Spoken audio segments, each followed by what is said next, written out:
And hello everyone, and welcome back to Vacation IRL, this one being number 9. And I've got returning with me today, Cole. Hello. Thank you for having me. Of course, anytime. Always a pleasure to have you on the show. This time around, I've got a few different topics I wanted to discuss. The past couple I talked about a lot of tech-related stuff, a lot of stuff with like thorium reactors and space and all that. A lot of technological kind of things, but today I want to talk a little bit more about sociological kind of things involving the human mind, human ideas, human behavior, and Take what a look into society. look into society. We're cutting open the head today, and we're taking a look in at what makes us us, or what makes us tick. And I think a primary factor, a good word to use for that would be memetics. It was coined, I think, by Richard Dawkins. I think he coined the first use. I know he at least popularized it back. I don't know if it was the 80s or 90s. Okay. It was a little while ago, at least a couple decades. And he gave a lot of talks about it. You can find a lot of his talks online, discussing the ideas. And he talks about ideas in reference to being. He relates them to things like mind viruses or mind parasites. And that's something I've used in the past, is those kinds of phrases, because when you talk about like religion, ideals, preferences, a lot of these things everyone gets from their environment. Not a lot of these things are home-brewed in people's minds and they come up with their own opinion. I am of the opinion that the majority, maybe not an extreme majority, but a majority of people just kind of go along with the norms around them. And that's basically what memetics focuses on. It's the Like the nature versus nurture type thing. yeah, kind of like nature versus nurture. I think there's a natural memetics, but here we'll get into that. Just I'll give a quick overview. Memetics, I guess you could regard as the replication of ideas as opposed to the replication of certain genes. Like DNA replicates to almost an exact degree. Memetics does in a lot of ways as well, but at a faster rate. Most definitely, like genetics will take millions, thousands of years to get to any new point to adapt to its environment. Well, memetics can be changed almost on the spot if you're the right kind of person, or you interpret it the right kind of way. And well, even like the introduction of the internet and widespread information, people being able to like exchange ideas at any moment. That's a big deal. Yeah.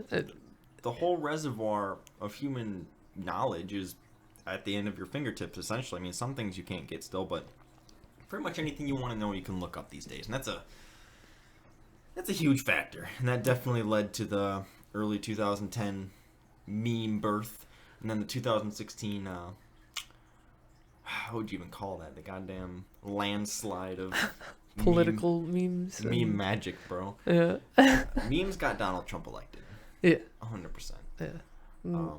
God Emperor Trump, these kinds of ideas that were going around, people posting his face on like Warhammer 40k people. Yeah. Just these kinds of ideas really took off in that time period, and it's like I've referred to it as like the idea sphere and the battle of ideas. And a lot of times ideas will be region locked, and that was more so in the past, especially with like even just like accents, certain belief systems, interpretations of belief systems, like interpretations of the Bible and whatnot. Even like how people eat food and what kind of music they listen to. How like you eat food, how you hold your fork, the kind of music you listen to, how you grow your hair, how you clean yourself. everything that makes you. Everything that makes you is influenced by these idea spheres that exist around us, and they're important to interact with because those are what holds society together. Because to interact in society, you have to have something you can relate on. And so that's where early on in human civilization, these idea spheres became super important, because it's about competition. Yeah. The city with the better ideas is going to be able to outcompete the city with shittier ideas. If your city has the idea where, yeah, it's really cool to be promiscuous, your city's probably going to have more people. But if your city's the kind where it's like, no, it's sinful, it's hateful, it's all these different things, there's all these different ritualistic necessities you have to go through before getting to that point, you're probably not going to have as many people. So in this specific situation, the city with more people is more likely to overtake the city with less people. But the city with more people is also like more likely to have sexually STDs. transmitted disease. Yes. Yes, that's a really It's poor example. Yeah. sexually transmitted infections. Yeah, STIs. Yeah. Well, aren't they both real? Yeah. It's just two different categories. I don't even know. It's just more scientific classification. Well, it's like with UFOs. They're not UFOs anymore. What do they call them? They call them not unidentified UAEs or unidentified aerial objects. Unidentified UFO, unidentified flying object, and now they call them like UAVs, unidentified aerial vehicle, or something like that. No, it's not UAV. That's unmanned aerial vehicle. They have a new word for it, and it's similar. They're always changing these analogies around. Anyway, back to memetics. Another good example I always like to pull on is I was talking about earlier, the Jainism versus like regular Christians, because the Jains are a more peaceful interpretation of Jesus and the Bible, which I find interesting because when you read like the Bible and you read like the things that Jesus preached in the Bible, it's very much so about peace and forgiveness and community and community and coming together. And then in the next couple thousand years, you're seeing crusades and torture and the Inquisition in Spain. No, you can pay to remove your sins. You didn't know that? Yeah, what do they call those? Is that what do they call those? Basically, little notes you could buy to like get your family. Like if you had a family member die before they were baptized, you could buy this piece of paper, and don't worry, that money's going to a good place, but it's getting them into heaven. Exactly, you can pay for heaven. The priest is putting a good word into God clap. For you. Yeah, a lot of these weird traditions and beliefs, and it's the same thing with the Constitution here in the States. That's basically what the judges and the judicial system is for the interpretation of the shit that was written hundreds of years ago. Mm-hmm. And as more and more time goes on, those interpretations change, or the interpretations are based on previous interpretations, which might not have even added up. So even like the right to bear arms. There's the meme of the guy being like, and I pull out my musket and shoot the home invader, and then I go to my full-barreled pistol. Like, have you ever seen that copy pasta? It's like I don't know if I've seen that one. Oh, it's pretty good. It's like this guy fending off a home invader with all Revolutionary era weaponry. Yeah. I remember that. Dude, that'd be effective, and it's funny, man. On the topic of the Second Amendment and stuff like that, and the interpretation of it, it grants everyone the right to bear arms and to have what they call a well-organized militia. Yeah. I personally think if we're going to follow what they wrote exactly, I should be able to buy a machine gun without having to go through regulations. Like, I get it. It's certain people probably shouldn't have machine guns. That's where I am very much an advocate for the mental health screening. It should not be easy to get a gun, but it shouldn't be impossible to get a gun. No, especially even guns like that, because the biggest deal, the founding fathers didn't come in. They weren't like, hey, these things are for hunting. No, it's against tyranny in the government. You don't go fight tyranny with a hunting rifle. You need some serious arms to do that. And if we're gonna fight, realistically, if we follow the Constitution to a T, I should be able to own an intercontinental ballistic missile. But at the same time, I would like to ask, what are you gonna do with that missile? And well, you see, there's a pack of deer. And what if there's a big group of wild hogs storming my property? You know, they tore through the fence. They killed my lead bull. Here's also another question. How are you gonna store this ballistic missile? An underground storage container. In a place where you make sure it doesn't explode at any point. That's more government regulation bullshit. I don't need to adhere to. But no, I can understand, not letting people own like grenade launchers and stuff like that, or at least having some sort of regulation or testing required. But it's not just about hunting. And like you said, with the mental health crisis, that's really the problem here. So like when we take away guns, it's not solving the problem. It's just kind of covering it up until they learn they can drive cars into groups of people, It's really... You could probably kill more people with a knife in the right environment than you could with a gun. Guns are a little more, unless you're like well trained and you know how to Yeah. use it.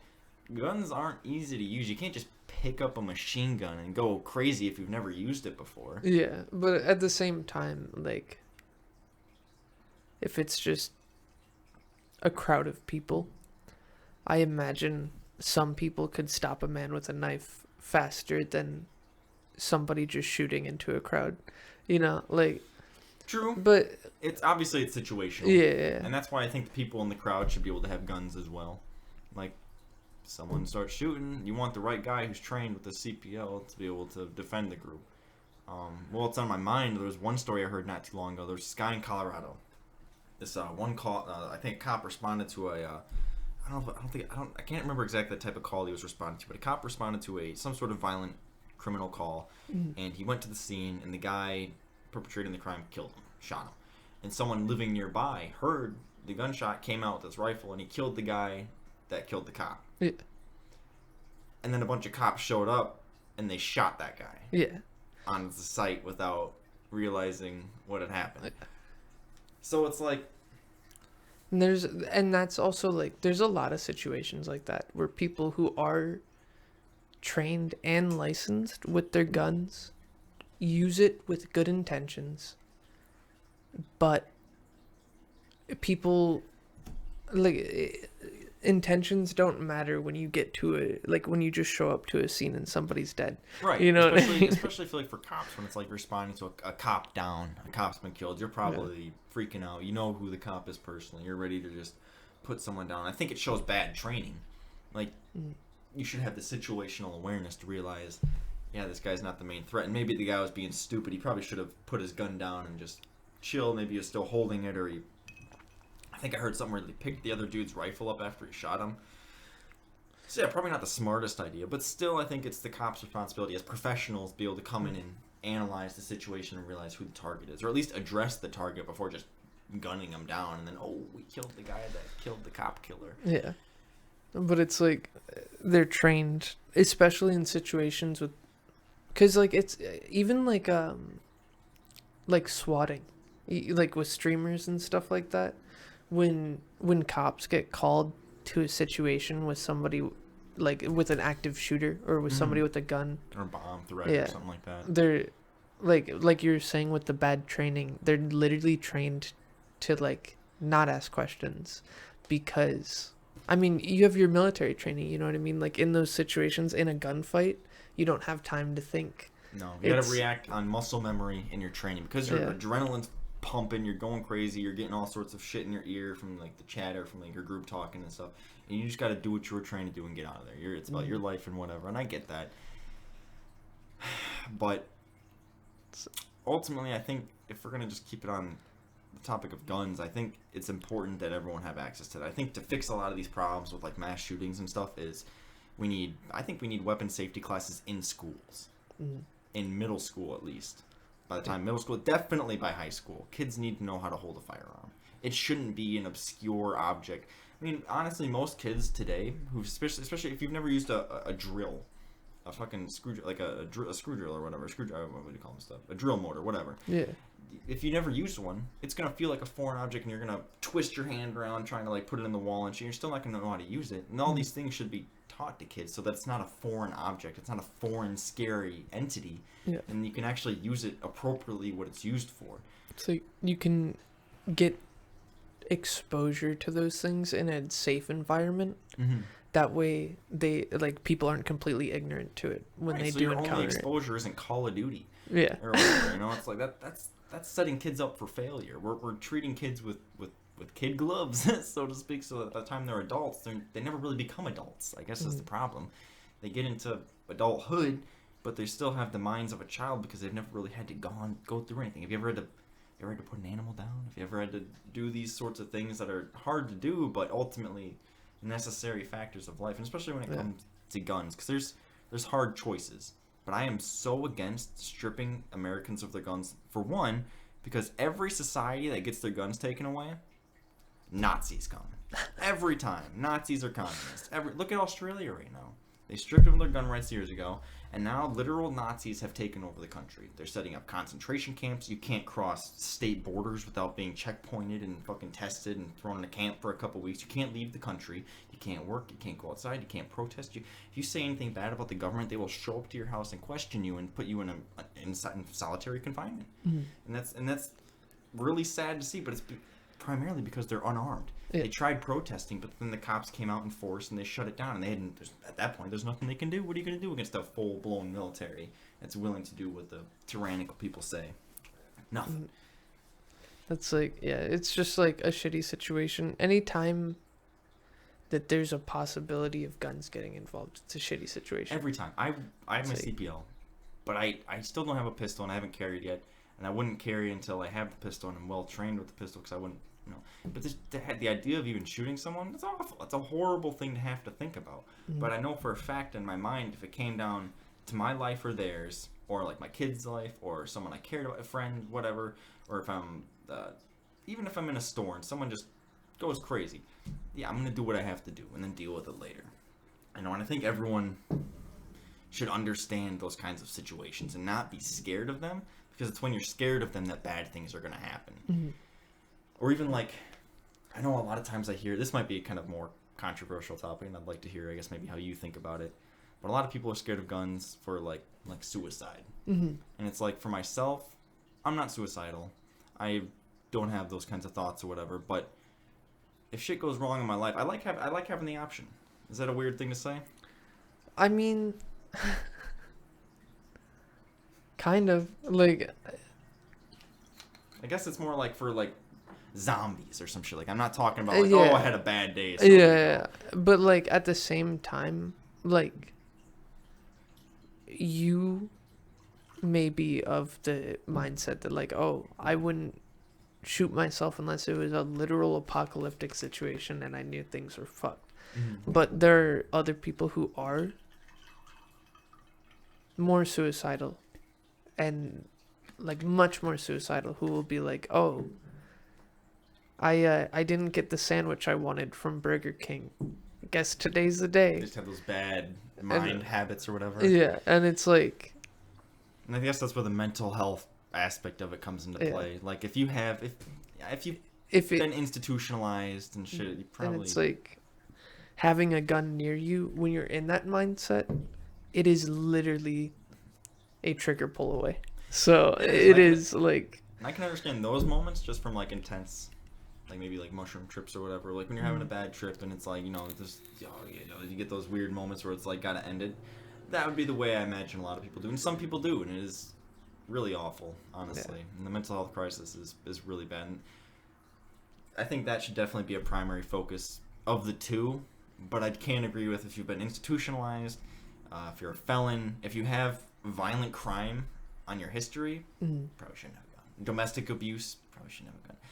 Though I will say some domestic abuse charges are bullshit. I hate how they make it so one-sided.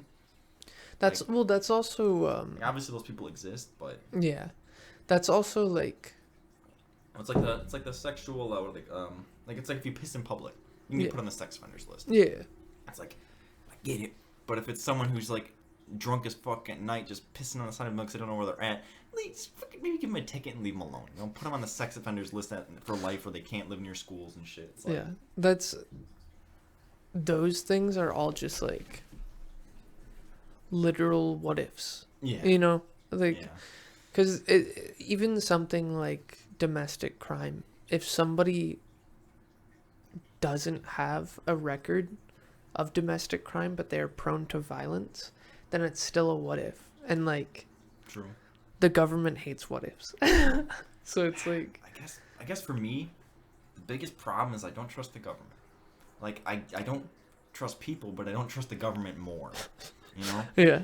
And it's like, especially nowadays where you can, if I had a 3D printer, I could 3D print a gun right now. At least most of a gun. I could 3D print most of a gun. And there's so many ways to do large amounts of damage that it's like, if someone's desperate enough, if someone wants to enough, they'll find a way. They'll be the dude in Colorado. He'll build a killdozer and just flatten his whole town because he's pissed off. It's like, those kinds of people exist, but we need more resources for those kinds of people. And honestly, if we're gonna get a little conspiratorial, I think our government's trying to make us crazy, and trying to make us snap. They probably have. I mean, no, this isn't even a maybe have. This is that they definitely do. The FBI is definitely out there trying to get people to incite and commit violent acts of terror, so that they can come out and be like, "We told you so." Mm. Like, do you remember those? Do you remember the kidnapping plot for like Whitmer? A little bit, not kinda, too much of it. I remember like some people go to her house or something like that. Or... There were plans to. There was okay. a Michigan militia group that was talking about like blocking off a couple bridges to like prevent cops from getting there, and then kidnapping her and taking her to like Wisconsin to like ransom her or some shit, or demand like changes. Yeah. Shitty idea, stupid idea. Yeah. But it comes out during the court proceedings, multiple FBI informants were involved in that group, and one of them was actually leading and funding the group. He was bringing people from around the country to like organize it. He was organizing these people together, funding their hotel rooms, their food, their expenses, so that they would all come together, and then putting these ideas forward. Like, oh, what if we go kidnap Governor Whitmer? How do you feel about that? That's where I wonder how much of that is him as an FBI agent being like, okay, this is what I should do for the government, or is it more so him as a person being like, I have this power as an FBI agent, and this is how I feel about this thing. So what if I use the power that I have to get this done? True. So like, I feel like it's hard to say. I mean, FBI, the FBI is real sketchy. They do. Yeah. And there's all sorts of shit. Like it's even coming out with like the January 6th like insurrection stuff. Like the FBI was heavily involved in getting a lot of these groups involved and getting them riled up and getting them to do what they did. Mm. And it's like I feel like most people aren't that crazy. People are kind of crazy, and you know, everyone's got that one uncle that likes to rant in his garage about politics or whatever. But like, how many of those guys are actually going out and doing it? Most of them are just working guys. They're just frustrated by general shit in life in general. Or maybe that, you know, the alcoholic, not healthy in the most ways. But I don't think most of these people, and I don't think there's a widespread issue of these guys getting together and trying to organize like insurrection or kidnappings and stuff. The guys who are capable of doing these kinds of things are way more thought out. They're way more, they're chess players. They're not going to be stupid like this and come out and make vague threats and have vague plans and be very obnoxious about it. That's a setup. But yeah, what were we talking? We were talking about the FBI. Yeah. Like, how did that come up? So I mentioned the FBI with the Whitmer stuff. We're talking about we're talking about guns.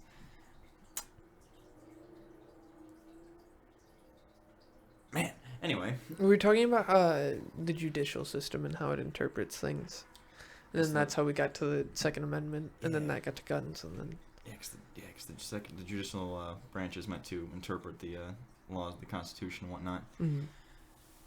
Anyway, I'll bring it back to that was kind of a long rant about guns. Guns are important, though.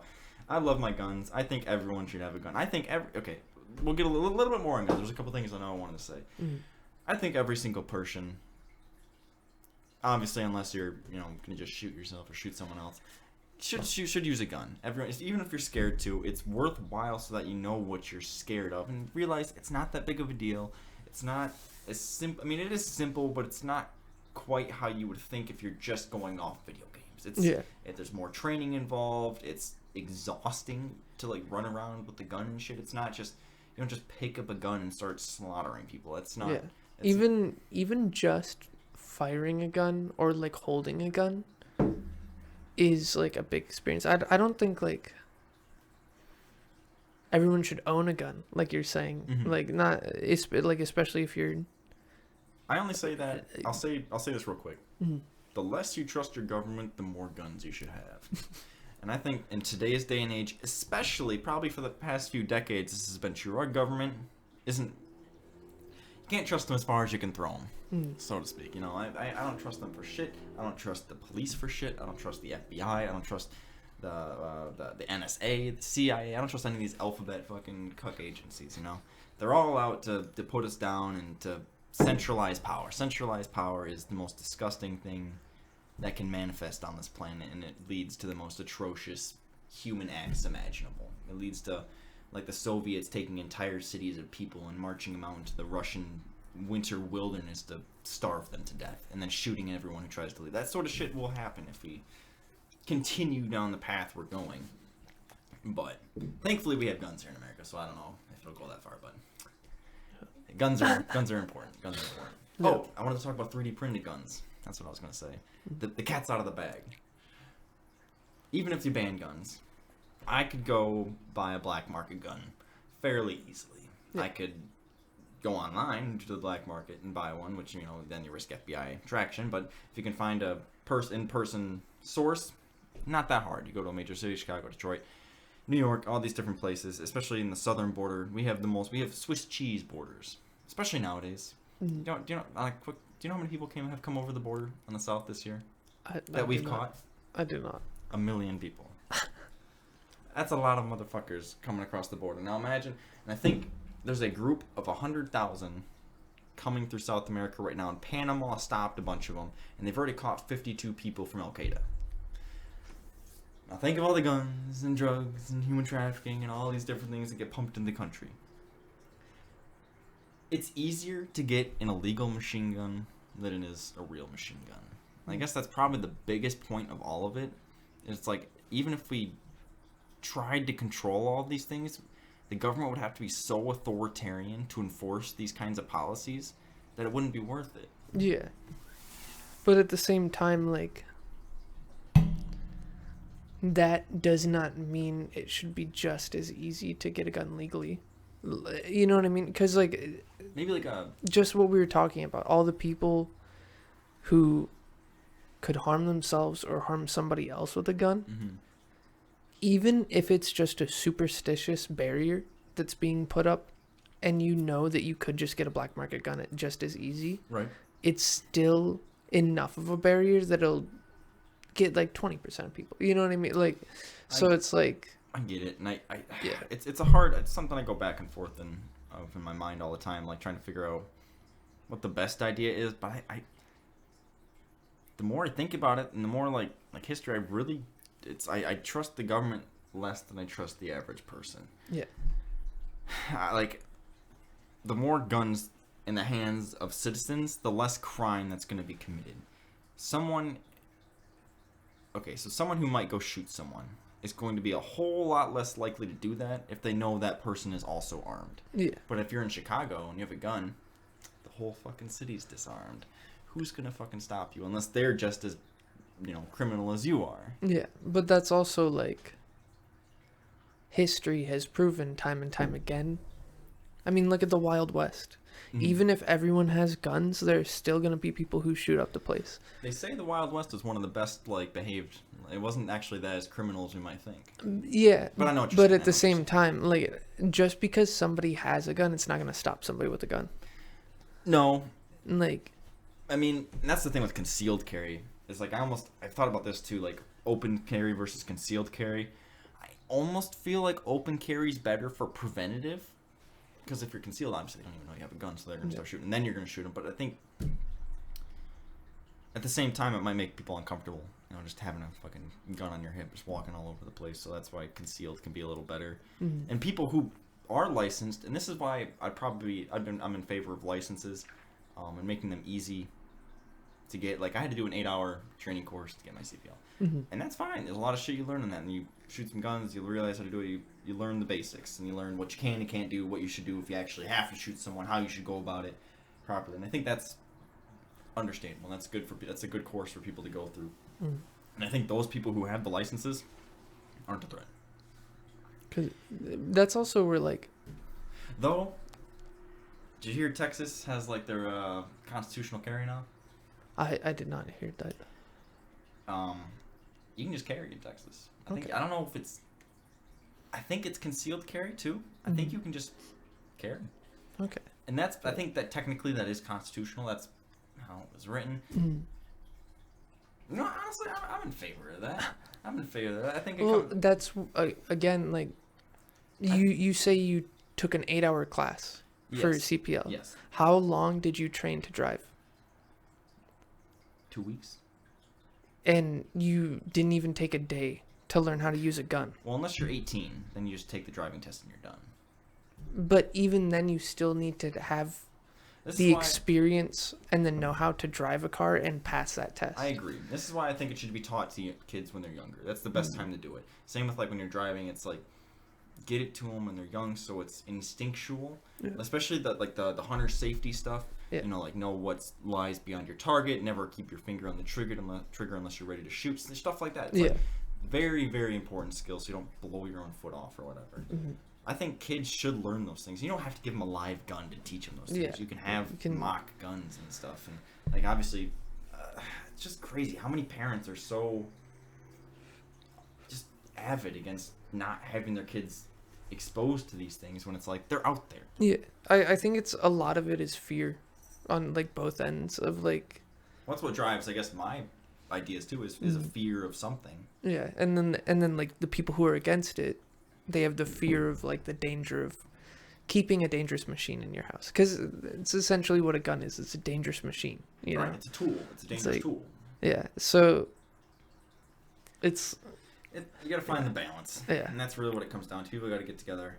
I think my personal opinion is fuck the government.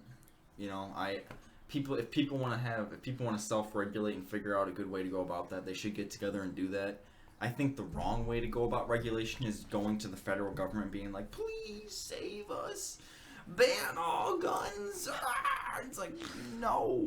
Please just hold on to the guns so nobody else has to hold on to them. I know.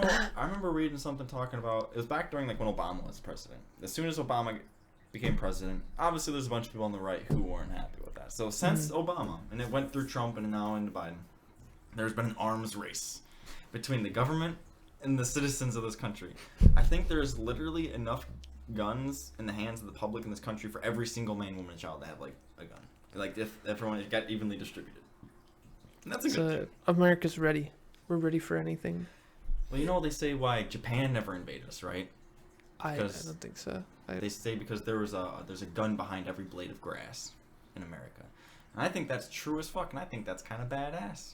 And it's like, think about it. If someone actually came to fuck with us, I mean, obviously there's like missiles and shit now, but if someone land invaded us, we've got millions and millions of people who maybe not trained, but could easily be trained or could easily unite in some way or another to form militias and fight that off. And I think that's a beautiful thing. Yeah, the positive side of the Second Amendment. There are negatives, and there are two sides to every coin.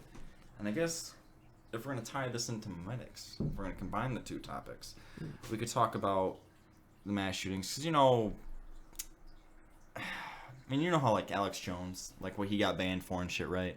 Didn't he, like, deny the Sandy Hook shooting? The Sandy Hook shooting and stuff. It's like... No. Well, I think it's more likely that those things happened. Obviously, with all things, you can never be too certain. But obviously, with all the people, with everything that's come out with those sorts of things, most of the time those things are legitimately happen. I do suspect that there could be false flag incidents throughout history where the government led people to believe something that didn't actually happen, and I think that's what he was trying to call out. And I guess the point I'm getting at with medics is they try to frame the idea that that people who trust in guns are inherently bad people. And it's like, do you remember during the BLM riots, there was that rich white couple that got like blasted for a second because people came onto their property and they came out and they had that really dumb picture where they're like holding the gun really weird and shit.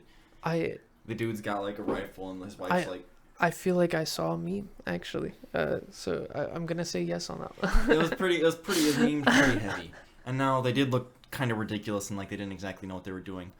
But what the situation was that hundreds of protesters had come onto their property and were like threatening them. So they came out with guns and to defend their own property. Now these protesters had broken through a gate to get into this gated community. So yes, these were, you know, higher end people or whatever. And there's a lot of jokes you can make there or whatever, especially the picture. It is kind of ridiculous. But nonetheless, the cops came and took their guns away because they did this. Okay. And they didn't come out, they didn't shoot anyone. They just were defending their property. Now, imagine yourself. You're on your property. You've got your family there. Hundreds of people start surrounding your house, chanting like death threats and stuff.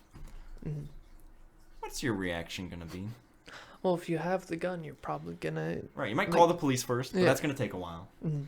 I mean, I'd probably go out and I'd at least make it known that I'm capable. Like, I'm not gonna go. I probably wouldn't go point my gun at anyone, but I'd sit outside. I'd sit outside with it right there, just so they could see. Okay, probably shouldn't come any closer. I probably shouldn't throw this rock or anything like that. Yeah. But and that's really. I mean, they came out and they kind of acted stupid, but they didn't. They weren't like. I don't think they acted out of accord. It was their own property. And when 100 people come on your own property, you have the right to defend that property.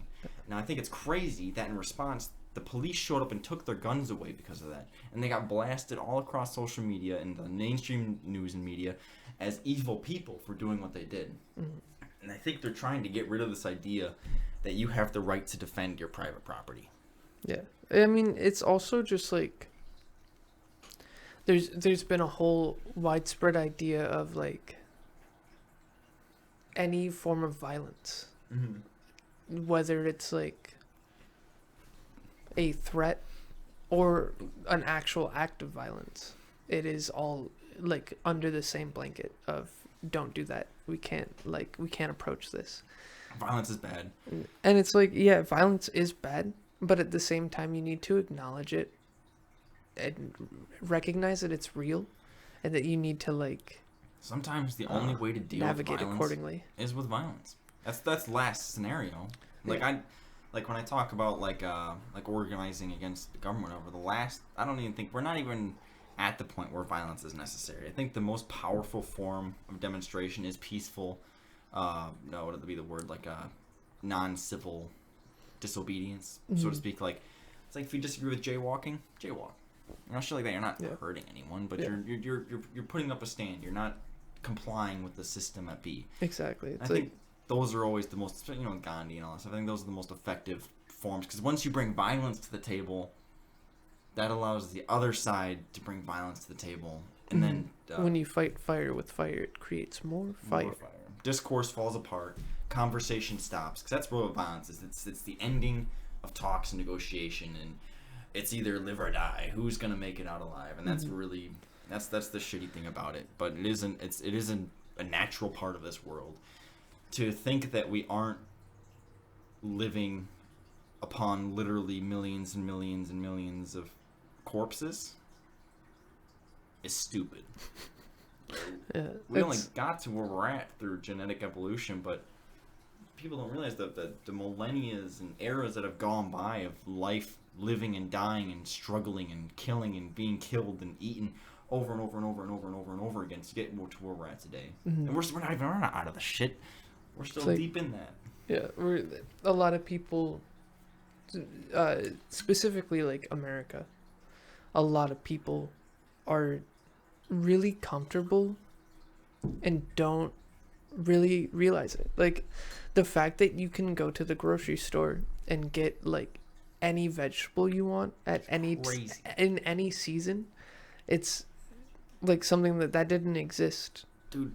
50 years ago. You know what I mean? With like DoorDash and shit, you can order food, not ever have to see anyone, and within 30 minutes it'll show up on your doorstep. Bloop. And you don't have to pay them cash or anything. It just comes right out of your account. You don't have to do shit. That's crazy. Most of the world probably won't, maybe not ever get to see that sort of stuff. And that's really where the American perspective really comes into play, because it's like we are privileged beyond belief, and we don't even realize what we could lose. I guess at this point we've lost sight of what it is we have. Like all of this could very easily go away. We could start living third world. I mean, we're already seeing the economy get ham blasted. Fucking groceries prices increasing, gas prices increasing, everything's fucking going through the roof, and that could get exponentially worse. Even the shit we're in now is better than most countries will ever see. It's like yeah, I guess it's social media, it's the regular media, it's all just propaganda at this point, bro. Like I think the big tech companies, I don't think they're loyal to our country necessarily. I think they're internationalist globalists. They're loyal to money. They're loyal to money. And it's like, I mean, even with all that social media stuff, it's a lot of it is marketed towards you, and like being like, you are the star of the show. You are like, this is your world. Do whatever you want. And it's like, No. No. There I are a million prefer other people around you. I prefer to see myself as a collective of everything that exists around me. And I think that's kind of how most people exist. You know, we have individual bodies and stuff, but how much difference is there really between us? We breathe the same air, we eat the same foods, we think a lot of the same things, we speak the same languages, we had a lot of the same, especially with people you have been friends with or grew up with, their family or whatever. You went through a lot of the similar experiences those people. So in a way, those people are part of they're you in a way. They have a lot of aspects of you, and you have a lot of aspects of them. Like, I see myself as a collective of all my friends and all my interests and all the entertainment and shit that I've consumed, and obviously all the food you've consumed has literally become what you are. So it's crazy to think of ourselves as individual in that kind of way. Dang, where was I going with that? What were we talking about? We're talking about damn, down the drain. We're talking about guns, and then and then just then we were talking about like the American mindset of the world revolves around you, and like how social media reinforces that. Oh yeah. Like, yeah, because I was going to use that to lead into personalized learning. I know I talked to you about this recently, right? Yeah. This is the most. I hate our education system. You know, it's like, this is the current education system we have, Common Core, garbage, straight garbage. But this personalized system that they're coming out with, even more garbage. I wrote a few different articles on it at this point, and there's a couple different programs that are being used around the country, but there's one in particular. It was called Summit Learning, and it was helped develop by Mark Zuckerberg and his wife, Priscilla. I don't remember. Priscilla Zuckerberg Initiative or something like that. But it's basically an app that's on a computer that your kid would use for learning, and they take their tests and their scores and they study on it and everything. But the app has an algorithm that's designed to evolve and change with how the kid interacts with it. And it's called personalized learning. So essentially the idea is that the learning is personalized to fit you and your world. And now, maybe for efficient test scores, that might be a good thing. But are these kids going to be adapted to going into a world that is not molded to their personal character? No. And also, how flexible is that mold? Because, right. what if a kid is, I mean, I guess you wouldn't even know this as a kid, but, as you grow up, if you grow up around cars your entire life and you end up wanting to be a mechanic, is that personalized course going to teach you anything about trades? Is it going to teach you any of the, financial knowledge you'll need? You know what I mean? Or is it just going to be focused on that core stuff?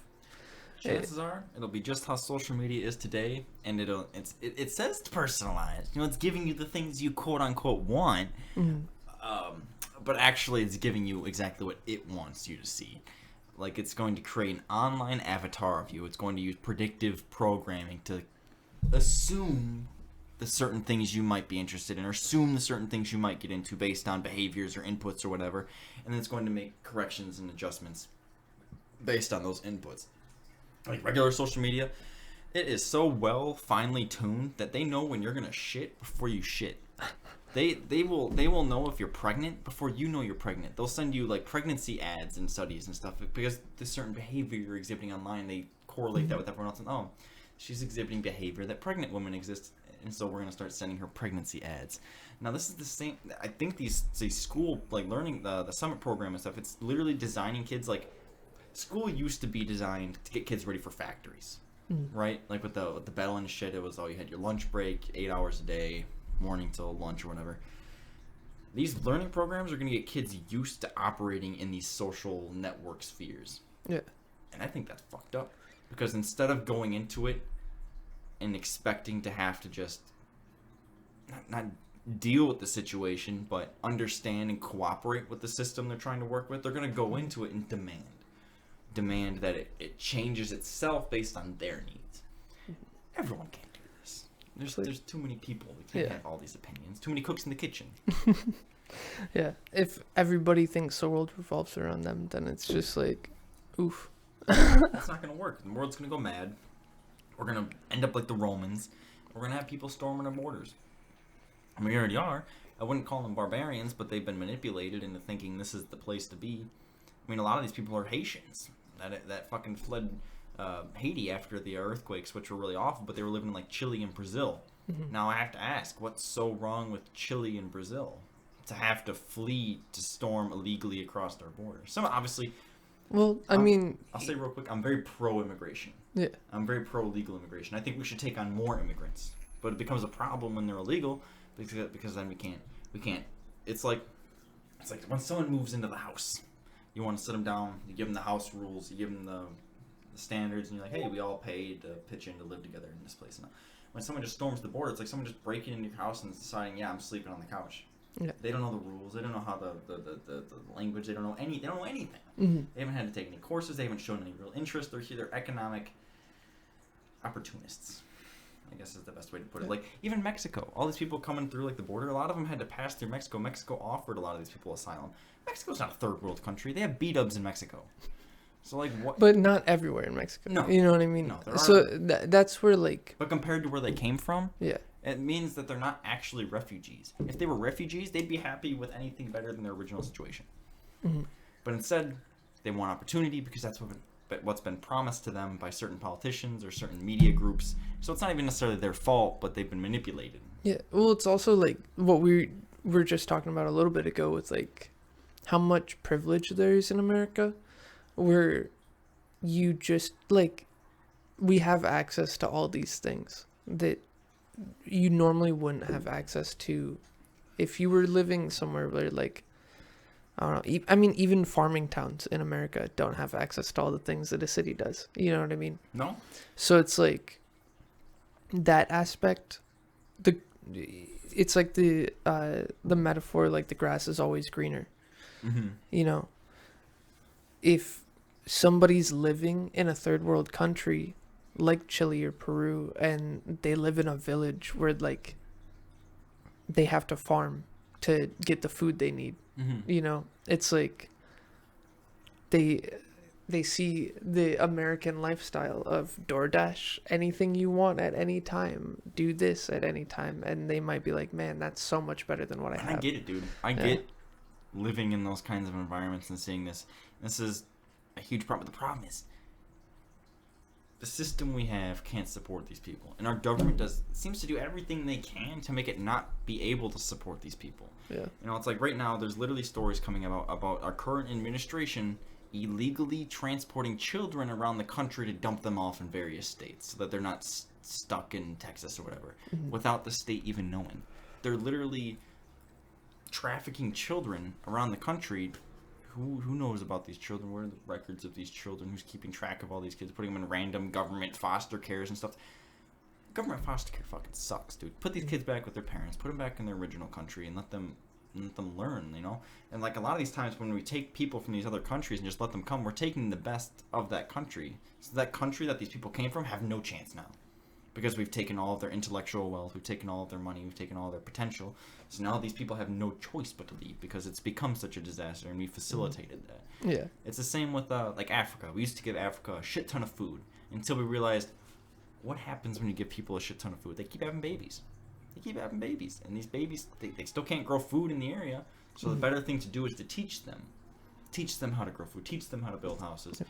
And that's what I would like to do. I would love to be able, like, I wish our country was better so we could export this kind of lifestyle around the world, because it's not a bad way to live, and there's a lot of ways you can make it, you know, recyclable, reusable. You can make it energy efficient and shit, but they don't focus on that. They make life extremely difficult, and then they try to flood our country with random ass people and put them all over the place that can't work with the natives because they don't speak the language, they don't know the customs, they don't know what's normal or how to buy things, how to work, how to get a license. They don't know how to do any of these things. Yeah. And they do it. That's you're all good. I was just gonna say, like, that's something, like, I think if you look back in history, you can kind of see it in like the 70s, 80s, 90s. America was exporting a lot of like lifestyle culture to other countries, but we also we talked about this a little bit before the podcast. The supersizing stuff. Yeah, like America has always had a problem of overabundance and thinking that like overabundance will always exist. Right. So, especially like in these past 20 years, America has had to do this whole shift of mindset to where, oh, we can't just overdo everything because we don't have the resources for it. Right. So, I think in the next like couple decades, we will maybe see that again, to where like because America is getting to a point to where people are reducing like what they use, like how much they intake and things like I that. think that to where, was like, the case until COVID. Yeah. COVID, in a lot of ways, has reduced, I guess, what Americans take because supply lines are trucked or whatever. And I know there have been certain studies talking about, oh, it's been a time for the Earth to revitalize itself. We should just stay inside more often. And it's like, no, that's not the solution, because a lot of people have this mindset, and this is the mindset they've had back in the 50s or 60s. It's I can't remember the name of the guy who is like Mitchen Steyer. That's probably completely butchering it, but there was some dude who had an idea where it was basically, it was the first scientific idea where life isn't indefinitely sustainable. Eventually we will run out of supplies, which makes every country and everyone around you a competitor. Mm-hmm. Since then, our ideas have changed because we realize that populations won't indefinitely increase. Like, look, Japan, Europe, United States even. We realize that these things will plateau and almost self-regulate themselves. And maybe that's what we're seeing in America, is we had too much expansion. Mm-hmm. So now we're getting some naturalistic self-regulation, even if it's just mentally some demoralization, so people don't reproduce for as much, and then hopefully we have some sort of revitalization where like after the Black Plague, job wages increased, trades increased. We had like the Renaissance after the Black Plague. Hopefully after this kind of situation we can have a similar thing, only nowadays it's propagated and made more intense and long lasting by social media and government. And even then, it like, with how fast the information spreads, it's constantly getting like revised, the idea of like what's the best way to be is constantly changing day to day. And it's hard to say. Maybe they want a one world government. It's hard to say. Is it global warming? Is it just control? Is there some sort of threat we can't perceive? Or is there something they can't tell us about, aliens? What's the deal? Why are they acting the way they are? Have you ever heard of the 2030 agenda? I don't think so. It's essentially like a new world order conspiracy where it talks about centralization of the world by the 2030s. Okay. And that's essentially been their goal, but obviously with Corona it seems they've ramped that up, and now they blatantly talk about it in a lot of their speaks. They have the World Economic Forum, which is basically the forum for the new world order, and they want people to reduce carbon emissions, they want people to eat less meat, they want people to live in small cubicles. They want to take away a lot of people's free will because they think the earth needs to heal. And while I do think the earth needs to heal, I think there's a way we can do that without destroying ourselves, because ultimately, as any other species on earth, it's about competition. We want ourselves to last. It's not just about the earth's gonna make it. The earth's gonna make it. I don't even think we have enough. We can't destroy the earth if we wanted to. I don't even think, unless they have some technology I'm not thinking of, I don't even think we could wipe out all life on earth. I think we could really fuck it up. Yeah. But ultimately, there's still something that's going to make a bacteria archon, and it'll revitalize itself. So we're not quite as powerful as we think. We can't blow the moon up. We can't do any of these crazy things that we might think we can. So really, I guess what I was getting to is the solution is we need to figure out a way to work more with nature. Is really what it comes down to, and realize that we are a part of nature, and I guess our job is turning into regulators, like almost weird, like not gods, but controllers. Because we're starting to realize how the carbon cycle works, all these almost different cycles. like a caretaker in a garden type role. Yeah, with life on Earth, and I think our job should be to preserve as much of it as possible, but I don't think that should come at the detriment of the human will. The human will and creativity is probably the craziest thing to come off this planet so far. So it's like, why would we destroy that so some more bugs can make it? It's like we got to meet in the middle somewhere. That's Yeah. really what it comes down to. And that comes to energy, fucking, with the reactors and Nuclear power, baby.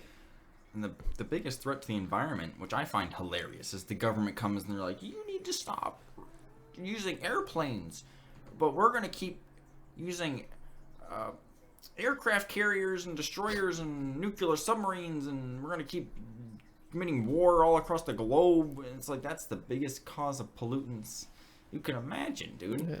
All the gas for all those trucks and shit, and it's like, I don't know, I think they're lying to us.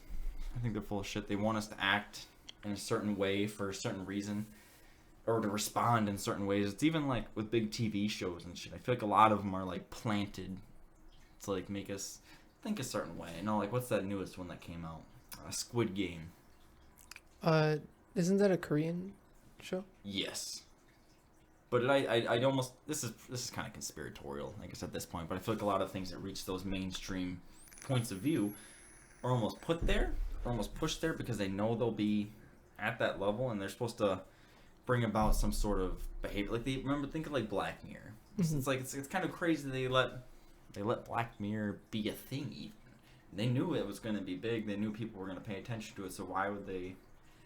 I mean, to be fair, people don't seem to have paid enough attention to it because they're still allowing certain things to go through. Yeah. But Well, I mean, that's just like creative media will always exist. You know what I mean? And that's where, like, I don't think a big corporation is making media most of the time. It's mostly a person who has an idea that they want to get across. You know Right. what I mean?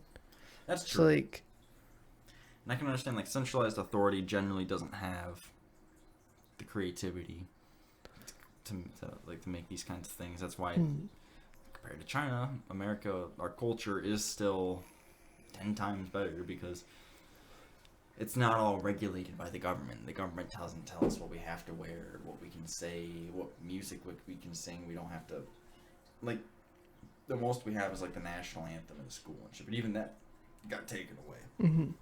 You know, It's like not very many people did it for, like, I mean, even like, I never did it. I will say that I'm nationalistic. I love this country. I think this country has a lot of ideals that would be very beneficial around the world. mm, But you're not gonna make me sing your propaganda. yeah, there's like when I was in school, there was only ever like one teacher that was like, we gotta say the national anthem, and Dude, it's like, that's the biggest problem with the right, and why I will never identify with the right. Like I think right now, in the course of political history, the left is the bigger of the two problems, because the right is incompetent, and the left, maybe not. They're more capable, but they're more capable of shitty things. I guess is the problem. Like the left is the ones making all the policy. The right is more reactionary, I guess is a better way to put it. They just react to what the left does. They don't really do anything. They don't push anything. They just deal with it and then suck it up, I guess. And the left is like, yeah, let's have a social credit system. Let's tax people for the amount of miles they drive. Yeah, I've never lived outside of a city. I have no idea what I'm talking about. that's like that's where we say fuck both parties. Get rid of the Democratic and the Republican Party. They both need to reform. I'll say that's where Trump was a good thing, because he reformed the conservatives so much. Do people realize what neocons, like how, I mean, there's still a shit ton of neocons, but they're a lot less popular than they used to be. Now it's more populist right and populist left. And that's the way to go. Like when I first got into politics, there was a couple people, it was involved with TYT. I hate TYT now, but there was a dude named Kyle Kalinske, and he helped make a group called the Justice Democrats. And the idea was to primary Democratic officials to try and get more progressive people in. And progressive at the time meant like Medicare for all, less wars overseas, anti-corporatism, break up the big banks, shit, stuff like that, which I'm still pro. But then as Justice Democrats became a thing and it began to gain potential, it slowly changed into a more feel-good party.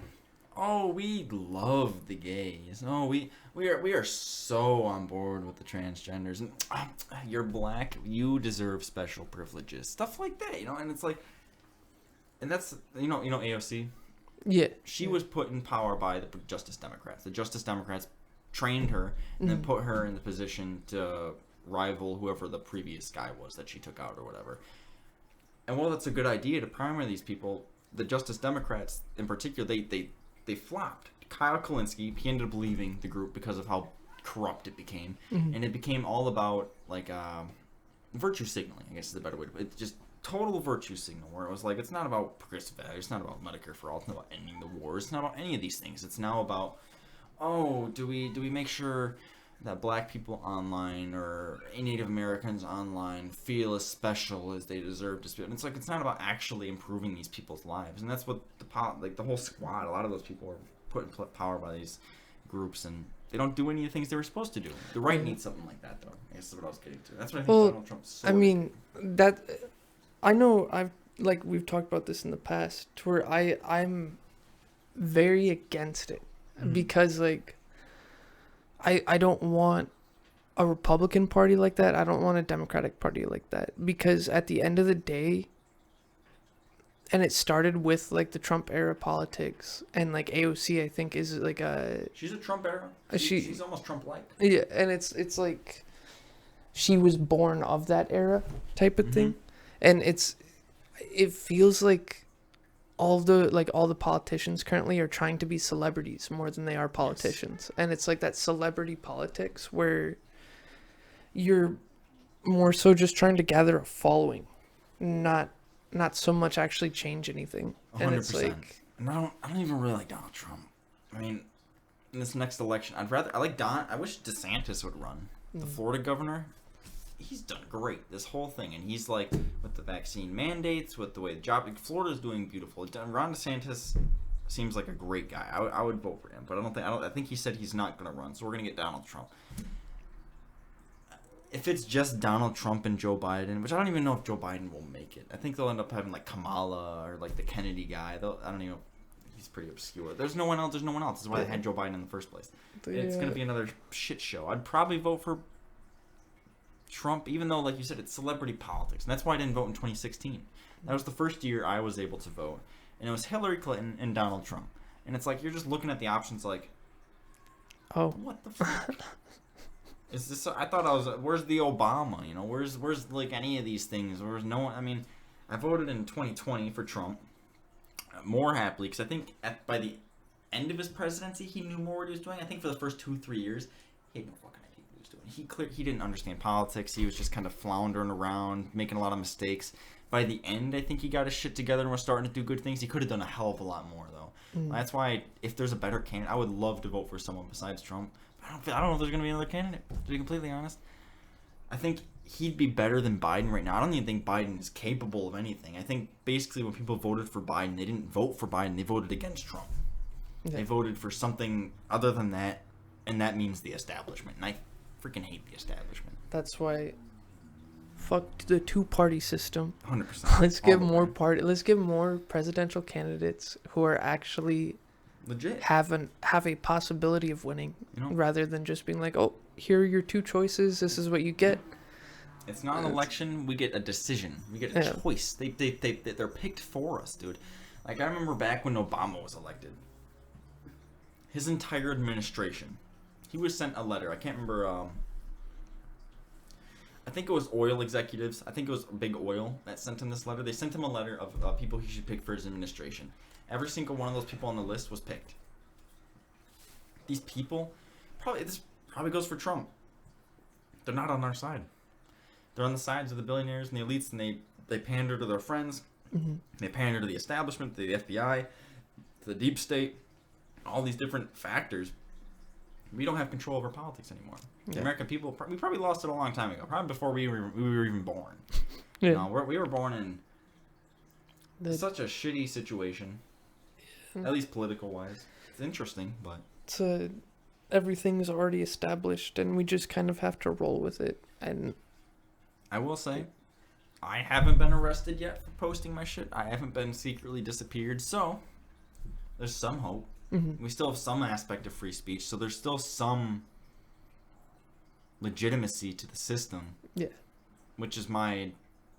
If there wasn't any legitimacy at that point, just be a revolutionary. Like, why even? I'm not going to be out here talking on podcasts and shit. I'm going to be sneaking around with Molotov cocktails as like dystopian robots roam the streets and shit. You know, it's like, Yeah. thankfully we're not there. I think there's still a lot of hope for the society. Still a lot of good people. The COVID shit does really scare me, mostly because of behavior, not even COVID itself, which is bad.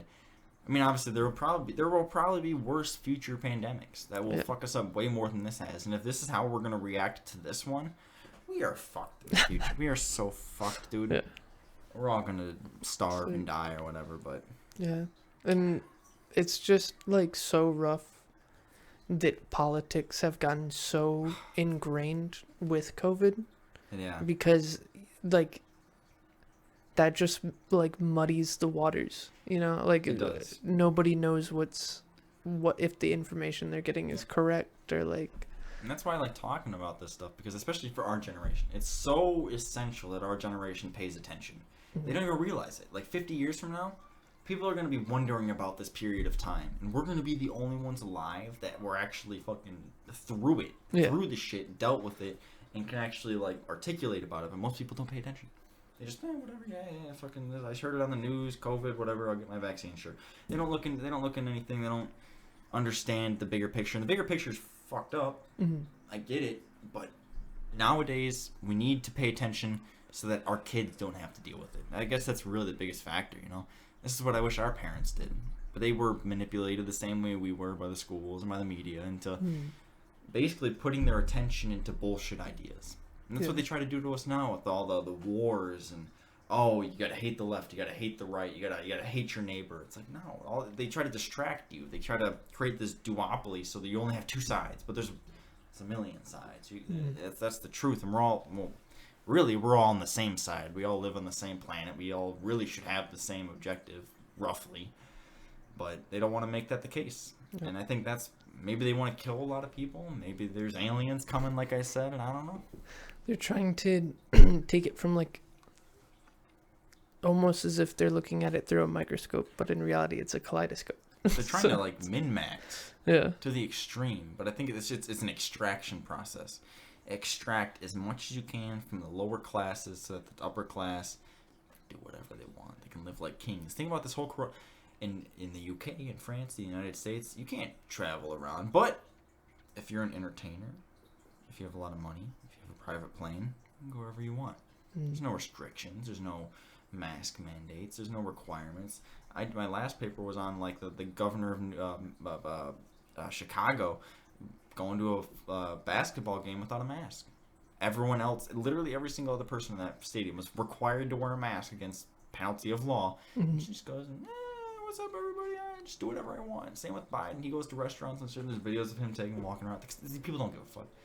These people don't give a fuck. It's about rules for me, or rules for thee, but not for me. You do what I tell you to do, and I'm going to do whatever the fuck I want. And that comes to the billionaires, Elon Musk, Bezos, all those fuckers. They're all doing the same shit. It's really against us. You know, have you seen what's that one movie, Elysium? I don't think so. The one where it's got like a space station around the Earth where it's like all the rich people live. They can like cure cancer and shit. Yeah, and the poor people have to like live on the planet. Yeah. I think that's something they're trying to accomplish. I don't think it's realistic. I think they're all delusional. Like imagine being like a wealthy billionaire. You're probably hearing all sorts of crazy bullshit from other billionaires like, yeah, we've got a plan where we're gonna go live on the moon. We're gonna make all the poor people live here. And they're gonna pay for it by selling them Amazon products. Easy clap. But yeah, let's see. Yeah, we've been going for quite a while here. Probably a good time to wrap it up. Thank you, Cole, so much for joining me on this podcast. Hopefully I can get you for some future ones. No problem. I enjoyed the podcast. I think it was a pretty good one. Thank you, everyone who's made it to this point. Stick around next week for another one. I'm going to try and get some more special podcasts, more guests, more topics. It's going to keep coming. So stick around for next time, and have a good night, y'all.